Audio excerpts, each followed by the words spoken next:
Hey, it's Christina with Tinagirl Travels, and if you're like me and love to travel, right about now you're probably aching to go on a trip. And if you're watching this in 2020, you know exactly what I'm talking about. Today on my channel, I'm going to put a little spin on things, but still with a travel-related theme. I'm going to show you some fun games and a cool puzzle that will have you dreaming of your next vacation, or at least reminiscing about your last one. These games are family friendly and would make great gifts. So I'll add a link below in the description so you can check them out. I'm going to give you a quick overview of the games and an up-close look at the board and pieces.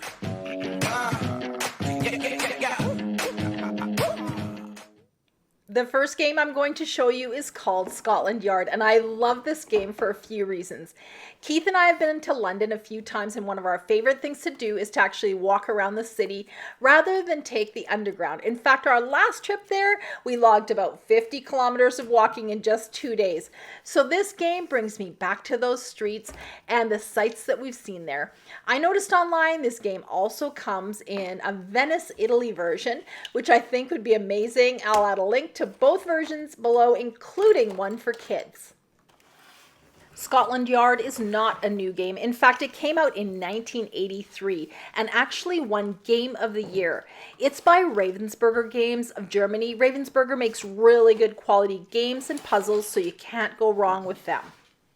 The objective of this game is for a team of detectives to track down and capture Mr. X.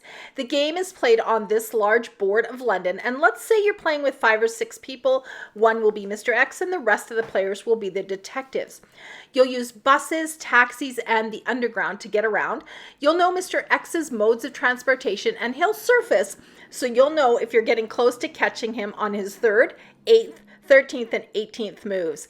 This is a game of deduction, a little luck, strategy, communication, a little knowledge, some creativity, and it's full of action. You'll have to work together as a team to catch Mr. X. It's for ages 10 and up, and you'll need 3 to 6 players, like I said, and quite honestly, I like playing it best with 5 to 6 players. This is the initial setup for Mr. X, and this is the setup for each of the detectives.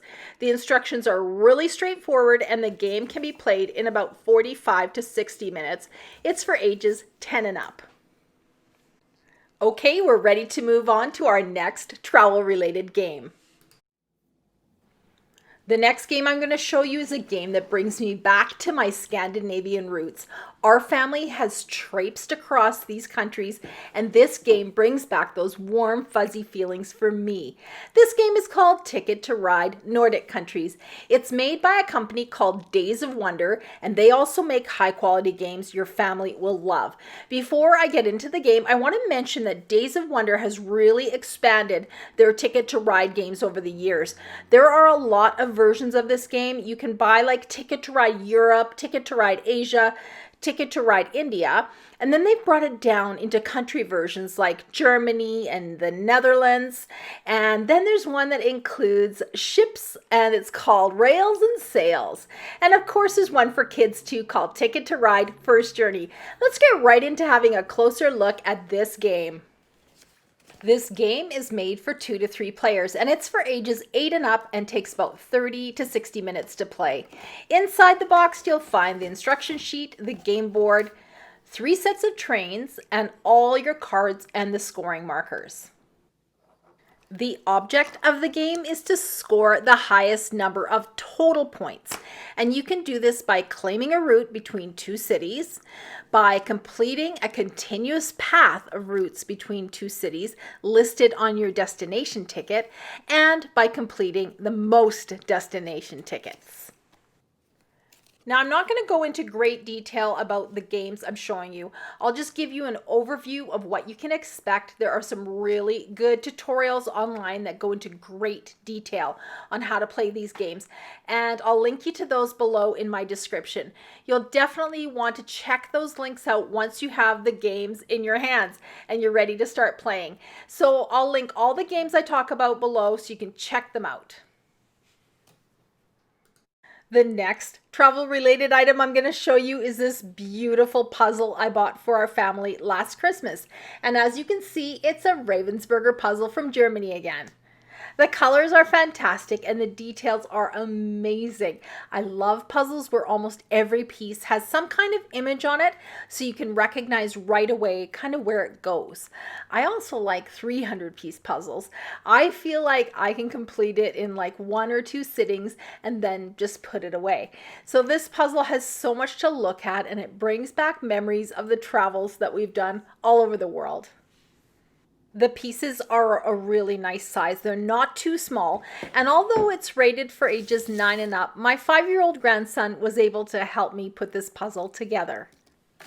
Ravensburger Puzzles also has a more traditional map of the world that's 1,000 pieces, and I'll link that below as well as this puzzle.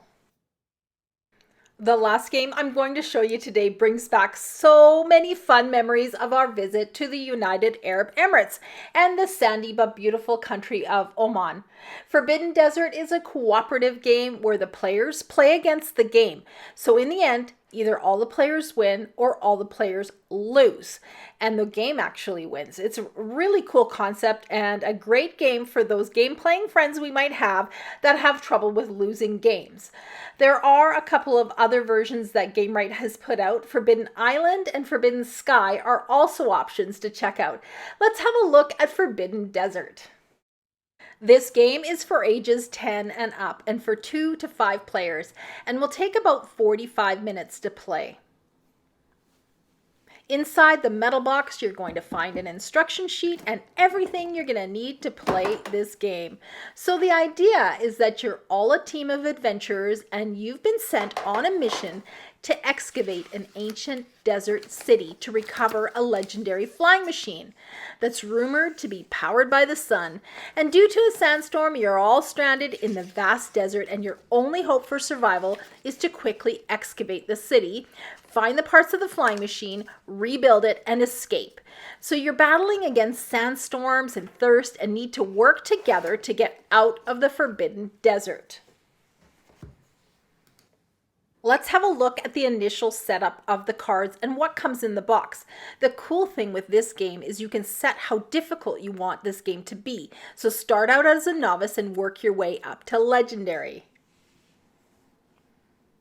So each player or adventurer is dealt a role in the game, and you could be the meteorologist or the archaeologist, a climber, explorer, navigator, or the water carrier, and you all play a very important role in this game. Thanks for watching Tinagirl Travels today. Scroll down and check out the links to all the games I mentioned. And please subscribe to my channel. Subscriptions are free and it just ensures that you'll be the first to know when I upload another video. You may also want to check out my other channel called Tinagirl Life, where I also recently uploaded a video on more interesting games we love. I'll see you next time on Tinagirl Travels.